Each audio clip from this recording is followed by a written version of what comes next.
யோ உன்னை எங்கே தர்றது? வாங்கின காசை எப்பயா கட்ட போற? மயிறு சார் ஒரு 2 வாரம் போடுங்க சார், கொடுத்துறேன் சார். 2 வாரமா? 2 மாசமா இப்படிதான் சொல்லிக்கிட்டு இருக்க. எப்பயா தர போற பணத்தை? சார் 4 நாளா தொடர்ந்து மழை பெஞ்சு 4 ஏக்கர் பயிர் பாழா போச்சு சார். எனக்கு வேற 1 மாசம் உடம்பு சரியில்லை சார். சரி உன் பொண்டாட்டிக்காவது உடம்பு நல்லா இருக்கா? ரோசா கொப்பை என்கிட்ட கை நீட்டி கடன் வாங்கினால வந்து ஆபீஸ்ல வந்து அந்நியாரம் வந்திருக்கணும். வந்துட்டாங்க சண்டைக்கு. நல்ல குடும்பத்துல பிறந்ததா கட்டியிருப்பாங்க.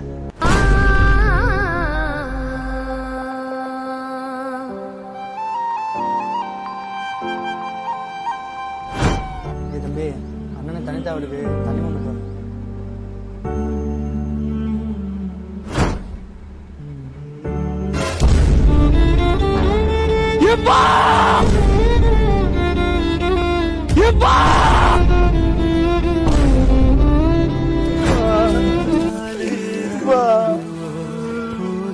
எங்க அப்பா என்ன தங்க நகை வாங்கடா லோன் எடுத்தா, விவசாயம் பார்க்கலான்றா லோன் எடுத்தா.